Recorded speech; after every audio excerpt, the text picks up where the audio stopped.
Hello everyone, welcome to only IAS. Date है आज की 19 सितंबर 2020 और स्वागत है आपका प्रीलिम बूस्टर न्यूज़ डिस्कशन में। सबसे पहला आर्टिकल हमारा ह्यूमन कैपिटल इंडेक्स से रिलेटेड है। 2 से 3 बातें इसमें हमें याद रखनी है। सबसे पहला कि इसको वर्ल्ड बैंक रिलीज़ करता है। दूसरा ये कि इंडिया की रैंकिंग इस बार थोड़ी सी इंप्रूव हुई है और वो 116th रैंक पर आ गया है। तीसरी बात में हम थोड़ी सी इसकी डिटेलिंग जान लेते हैं। ह्यूमन कैपिटल इंडेक्स 2018 में लॉन्च हुआ और वर्ल्ड बैंक के द्वारा एक HCP ह्यूमन कैपिटल प्रोजेक्ट चलाया जाता है। इसी प्रोजेक्ट का ये एक हिस्सा है। इसमें हम लोग ये देखते हैं कि अगर हम लोगों ने बच्चों का फुल पोटेंशियल अचीव करा दिया तो पूरा का पूरा ग्लोबल एफर्ट के साथ हमारा प्रोग्रेस कितना तेज़ी से बढ़ सकता है आगे। मतलब कि बच्चे आगे चल के हमारे इकोनॉमी को ड्राइव करते हैं, इसीलिए यहाँ पर बच्चों को स्पेशल फोकस पर रखा जा रहा है। ये इस बात का मेजर करता है कि अगर हमने इन्हीं बच्चों को प्रॉपर एजुकेशन या फिर हमने प्रॉपर हेल्थ फैसिलिटीज़ प्रोवाइड नहीं की तो एक कंट्री को आगे चल के कितना ज़्यादा लॉस हो जाएगा। इसका जो पूरा का पूरा एक इंडेक्स रेंज है वो सिंपल 0 से 1 तक वैरी करता है। जहाँ पर एक अगर किसी कंट्री का इंडेक्स रेंज आता है तो ये अपने हाईएस्ट पोटेंशियल को अचीव कर चुका है, वहीं पर 0 इसका जस्ट ऑपोजिट है। मेथडोलॉजी में अगर हम बात करें कि ये कैसे ह्यूमन कैपिटल इंडेक्स कैसे मेजर करते हैं तो ये लोग 3 पिलर्स पर अपने इस पूरे इंडेक्स को बनाते हैं। सबसे पहला है सर्वाइवल, मतलब कि 5 साल की उम्र से ज़्यादा बच्चों कितने सर्वाइव कर जाते हैं। दूसरा है स्कूलिंग, मतलब कि एजुकेशन में यहाँ पर केवल क्वालिटेटिव नहीं बल्कि क्वांटिटेटिव एजुकेशन की भी बात होती है। तीसरा है हेल्थ में यही देखा जाता है कि एडल्ट सर्वाइवल रेट कितना है और साथ ही साथ जो भी बच्चे हैं उनका हेल्दी ग्रोथ हो रहा है या नहीं। कहीं स्टंटिंग रेट बच्चों में 5 साल की कम उम्र के जितने भी बच्चे हैं स्टंटिंग रेट ज़्यादा तो नहीं हो गई है। स्टंटिंग रेट क्या होता है? स्टंट मतलब होता है हाइट का छोटा होना, मतलब कि उनकी एज तो बढ़ गई लेकिन उनकी हाइट अभी भी कम है, तो ऐसे स्टंटिंग रेट पर भी ये फोकस करता है। ह्यूमन कैपिटल इंडेक्स 2020 174 कंट्रीज़ को एक साथ जितने भी पॉपुलेशन है इसमें लगभग 98% पॉपुलेशन कवरेज है इसमें, और उसके हिसाब से इंडिया की 116th रैंक आई है। इसमें टॉप किया है सिंगापुर ने और हांगकांग, जापान, कोरिया और कनाडा इसके फॉलोअप कंट्रीज़ हैं। अगला आर्टिकल हमारा ब्रूसेलोसिस से रिलेटेड है।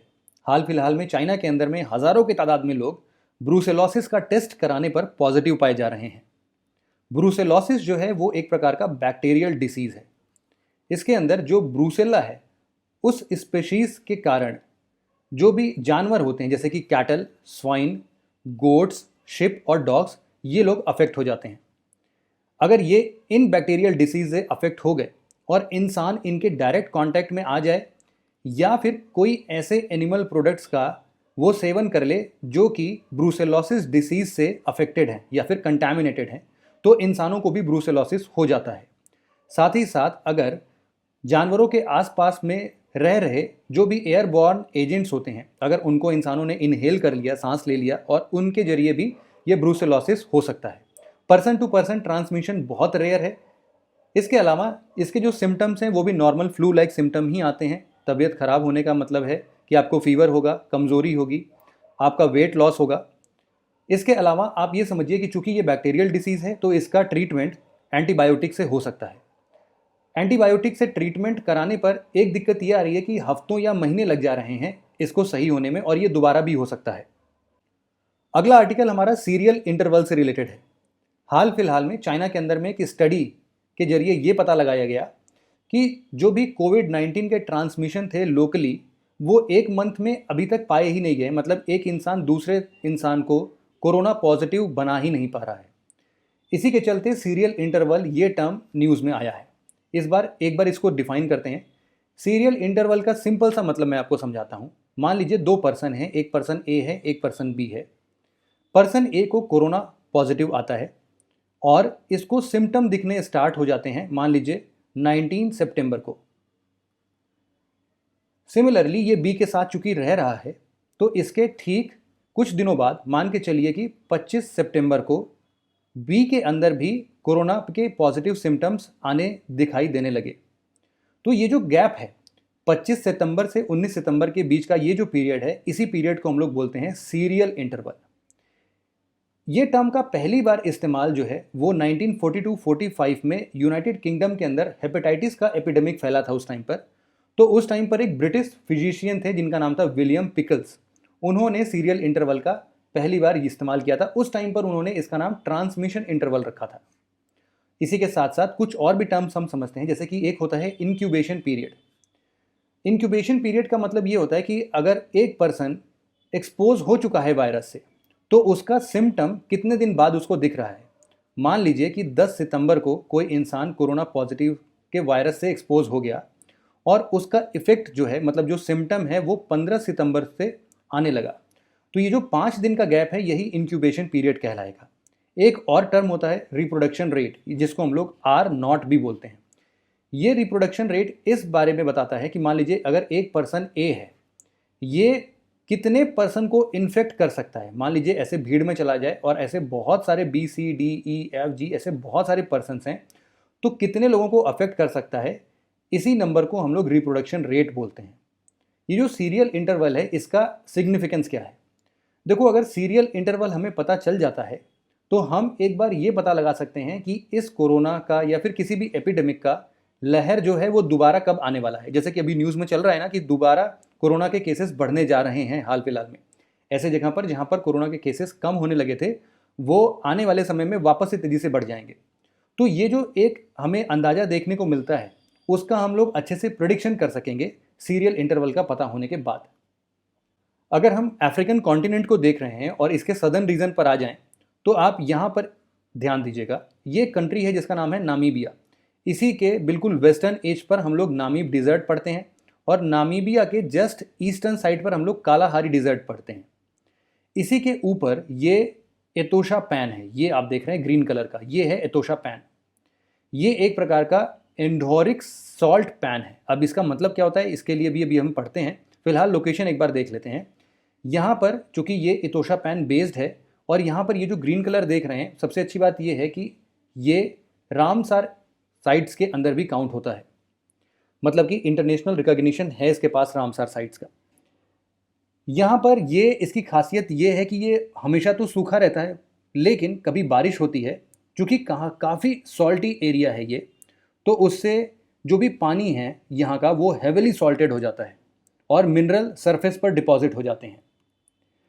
इसके प्रोटेक्शन के लिए इतोशा नेशनल पार्क बनाया गया है जो कि नामीबिया कंट्री का second largest wild life park है। जैसा कि मैंने बताया कि रामसार वेटलैंड ने इसको इंटरनेशनल इंपॉर्टेंस का दर्जा भी दिया हुआ है। अब ये जो इंडोरिक की बात कर रहे थे, इंडोरिक सॉल्ट पैन की हम बात कर रहे थे, सॉरी, यहाँ पर इसका ये मतलब है कि मान लीजिए कोई एक एरिया है जो कि किसी वैली टाइप रीजन में है। मतलब क्या होगा कि ये एक ऐसा ड्रेनेज बेसिन है जहाँ पर पानी कहीं भी बाहर किसी समुद्र या फिर किसी लेक या फिर किसी स्वैम्पी एरिया में नहीं मिलता है, बल्कि सारा पानी कहीं अंदर की तरफ आता हुआ दिखाई देता है।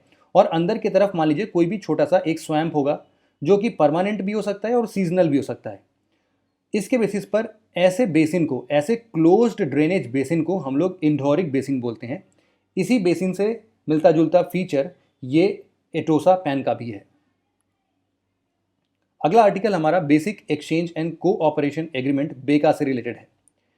यूएसए हाल फिलहाल में ये चाहता है कि इंडिया बेका पर साइन कर दे और बेका जो है इंडिया के लिए बहुत ज़्यादा महत्वपूर्ण भी है। जैसे कि अभी डोकलाम विवाद आप लोग न्यूज़ में देख रहे थे इतने दिन से, उन लोगों ने अगर अपना मिलिट्री बेस बनाया इस रीजन में तो इंडिया को बहुत देर बाद पता चला। अगर बेका जैसे एग्रीमेंट को इंडिया और यूएस के बीच में साइन हो जाता है तो इससे ये होगा कि हमारे पास पिन पॉइंट मिलिट्री एक्यूरेसी आ जाएगी। मतलब कि कोई भी क्रूज़ है या फिर कोई भी बैलिस्टिक मिसाइल है, वो कहीं पर भी किसी भी देश वालों ने अगर इंडिया के खिलाफ यूज़ करना है या फिर कहीं पर भी उन्होंने इसका इस्तेमाल करने की सोची भी, मतलब इनको इंडक्ट किया इन्होंने, या फिर कुछ भी मिलिट्री मोशन देखने को मिलता है, तो उसका पिन पॉइंट मिलिट्री एक्यूरेसी के साथ हम लोग बेका प्रोग्राम के अंदर में देख सकते हैं। मतलब कि ये कुछ इस तरीके से जियो स्पेशियल मैप्स का यूज़ करता है जो कि सैटेलाइट की मदद से बहुत ही क्लियर पिक्चर देता है। साथ ही साथ बेका जो है ना, वो हमारे यहाँ यूएसए और इंडिया के बीच में एक अनमैन्ड एरियल व्हीकल है प्रीडेटर बी, इसको भी एक्वायर करने की बात चल रही है। उसका आप प्रीकर्सर मान सकते हैं कि प्रीकर्सर स्टेज में बेका साइन करने की बात हो रही है। यूजुअली अमेरिका के अंदर ऐसे 4 फाउंडेशनल मिलिट्री कम्युनिकेशन एग्रीमेंट्स होते हैं। एक है बेका और 3 हैं जी सोमिया, लिमुआ और सिस्मुआ। लिमुआ सिस्मुआ के बारे में आप लोग यूजुअली सुनते होंगे। फिलहाल हम आपको ये बता दें कि ये जो फोटो आप देख रहे हैं ये है प्रीडेटर बी। ये एक प्रकार का अनमैन्ड एरियल व्हीकल है जिसके पास एनिमी को टारगेट करने का एक्यूरेट स्ट्राइक होता है, मतलब कि ये एक्यूरेटली एनिमी को टारगेट करके उनको लॉक कर सकता है। इंडिया के नेशनल सिक्योरिटी के लिए भी ये एक क्वेश्चन मार्क बन रहा है, क्योंकि देखिए डेटा का आदान प्रदान होता है जब भी हम लोग ऐसे एग्रीमेंट को साइन करते हैं। इसीलिए इंडिया के लिए थोड़ा खतरा का बात भी है कि यूएस के पास कुछ इन्फॉर्मेशन जा सकती है, लेकिन चूंकि हमारे आसपास के कंट्रीज़ जो हैं वो इंडिया के लिए थोड़े से मतलब आप बोल सकते हैं कि फ्रेंडली नहीं है, तो इसलिए ये एग्रीमेंट इंडिया के लिए थोड़ा फ़ायदेमंद हो सकता है। बात करते हैं सबसे पहले जी सोमिया की, general security of military information agreement. ये हमारे मिलिट्रीज़ के बीच में इंटेलिजेंस जितनी भी गैदर करते हैं उनको शेयर करने की बात करता है। इंडिया ने इसको 2002 में साइन किया था और जी सोमिया का एक एक्सटेंडेड वर्जन है जिसका नाम है ISA इंडस्ट्रियल सिक्योरिटी एनेक्स। ये 2019 में जब इंडिया और यूएस के बीच में 2+2 डायलॉग हो रहा था तब इन दोनों ने इसको साइन किया था। ISA एक प्रकार का सेम इसी फीचर के साथ वो करता है कि मिलिट्री इंफॉर्मेशन, जो भी क्लासिफाइड मिलिट्री इंफॉर्मेशन है, उनको एक दूसरे से एक्सचेंज करना प्रोटेक्शन के साथ, ऐसा नहीं कि कहीं लीक कर दिया, जिससे कि इंडिया और यूएस दोनों के डिफेंस इंडस्ट्रीज को सपोर्ट मिल सके। बात करते हैं लिमुआ और सिस्मुआ की भी। लिमुआ की बात करें तो ये logistic exchange memorandum of under agreement है। लिमुआ के अंदर क्या होता है कि हम लोग एक दूसरे के जो भी ऐसे मिलिट्री एयरक्राफ्ट्स हैं, वॉरशिप्स हैं, उनको हम लोग बर्थिंग फैसिलिटीज़ देते हैं, या फिर उनका फ्यूल ख़त्म हो गया तो हमने फ्यूल पहुंचा दिया उनको, लॉजिस्टिक सपोर्ट्स, खाने पीने का राशन पानी ख़त्म हो गया तो वो हमने पहुंचा दिया। इसमें कहीं पर भी ऐसा नहीं है कि अगर किसी सामने वाले देश ने किसी दूसरे देश पर आक्रमण किया तो हम उसका समर्थन के साथ आगे बढ़ जाएंगे, नहीं। ये केवल logistic exchange memorandum of understanding है, तो केवल लॉजिस्टिक्स का ही आदान प्रदान होगा। अगर हम बात करते हैं सिस्मुआ की, ये है communication inter operability and security memorandum agreement. इसके चलते क्या होता है कि हम लोग टेक एवियोनिक्स के मदद से हम लोग कम्युनिकेशन और इलेक्ट्रॉनिक सिस्टम को एनक्रिप्ट कर सकते हैं, एक दूसरे से हम लोग डेटा शेयर कर सकते हैं। लेकिन यहाँ पर भी एक विवाद चल रहा था कि इंडिया का एक कंसर्न था कि इंडिया के जितने भी वॉरशिप्स, एयरक्राफ्ट जहाँ पर भी इस टाइम प्लेस्ड हैं वो तो यूएसए ऐसे ही पता लगा लेगा फिर, लेकिन फिर भी इंडिया के अदर इंटरेस्ट भी हैं, इसीलिए इंडिया भी शुरुआती दौर में तो बेका के लिए अनविलिंग था, लेकिन चूंकि अब अमेरिका इस बात पे जोर दे रहा है और इंडिया की कुछ ऐसी स्थिति भी है, तो शायद हो सके कि आगे आने वाले समय में बेका को भी इंडिया और यूएस के बीच में साइन होता हुआ हम देख सकें। अगला आर्टिकल एयर बबल से रिलेटेड है। हाल फिलहाल में इंडिया भी एयर बबल एग्रीमेंट में शामिल हो चुका है। ऐसे 10 और कंट्रीज़ हैं जिसके साथ इंडिया ने एयर बबल एग्रीमेंट साइन किया है। उसमें USA, Canada, France, Germany, UK, Maldives, UAE, कतार, अफगानिस्तान और बहराइन है। एयर बबल एज सच जैसा नाम है वैसा कुछ भी काम नहीं है इसका। ये एक प्रकार का टेम्पररी एग्रीमेंट है। जैसे क्या होता है कि हम लोग कॉमर्शियल फ्लाइट को अभी तुरंत दो देशों के बीच में स्टार्ट नहीं भी कर सकते, तो हम लोग रेगुलर इंटरनेशनल फ्लाइट्स को अभी हम लोग सस्पेंड कर चुके हैं कोविड-19 के बीच में, तो तब तक हम लोग कॉमर्शियल फ्लाइट्स को रीस्टार्ट कर सकें, मतलब लोग एक जगह से दूसरी जगह आ सकें। मान लीजिए किसी को जॉब की ज़रूरत है, किसी को हेल्थ इश्यूज़ हैं, किसी को एजुकेशन सेक्टर के लिए आगे आना है, मतलब एजुकेशन पूरा करने के लिए किसी दूसरे देश में जाना है, उन सभी चीज़ों के लिए एयर बबल ऐसे कॉमर्शियल फ्लाइट सर्विसेज प्रोवाइड करता है। अब यहाँ पर बात थोड़ी सी कॉइंसाइडिंग है, किससे? हमने अभी हाल फिलहाल में पढ़ा था वंदे भारत मिशन। तो वंदे भारत मिशन में क्या था कि केवल इंडियन एयरलाइंस ही जाते थे, वही अपने देश से दूसरे देश में वहाँ के मतलब हमारे यहाँ जो भी फॉरेन कंट्री से लोग बंधे हुए थे या फिर बचे हुए थे, उनको हमने उनके देश में छोड़ा और उन देशों में जहाँ पर हमारे लोग फंसे हुए थे उनको लेके आए। माना जाता है कि अभी तक मिलियंस लोग वंदे भारत मिशन के अंदर में बाहर के देशों से अपने देश में आ चुके हैं। लेकिन यहाँ पर एयर बबल में थोड़ा सा डिफरेंस है। यहाँ पर केवल और केवल अपने इंडियन एयरलाइंस ही नहीं होंगे, बल्कि दूसरे देश के एयरलाइंस भी आ सकते हैं, जा सकते हैं। जैसे कि मान के चलिए कि अगर किसी एक पर्सन को हमारे कंट्री से कनाडा जाना है, तो उसको इस बात का इंतज़ार नहीं करना पड़ेगा कि इंडियन एयरलाइंस जब भी अनुमति देगी तभी जाएगा, वो कनाडा एयरलाइन से भी जा सकता है। तो ये है एयर बबल और वंदे भारत मिशन के बीच का डिफरेंस। बस ये बायलैटरल नेचर का है, और जो हमारा वंदे भारत मिशन है वहाँ पर केवल और केवल हमारे इंडियन फ्लाइट्स ही जा सकते हैं। अगला आर्टिकल हमारा नेशनल ह्यूमन राइट कमीशन से रिलेटेड है, NHRC। हाल फिलहाल में NHRC ने असम गवर्नमेंट को एक वृद्ध इंसान पिछले साल एक्चुअल में विश्वनाथ डिस्ट्रिक्ट का था और ये बीफ बेच रहा था अपने टी स्टॉल पर। इसके लिए इसको बहुत मारा पीटा गया था।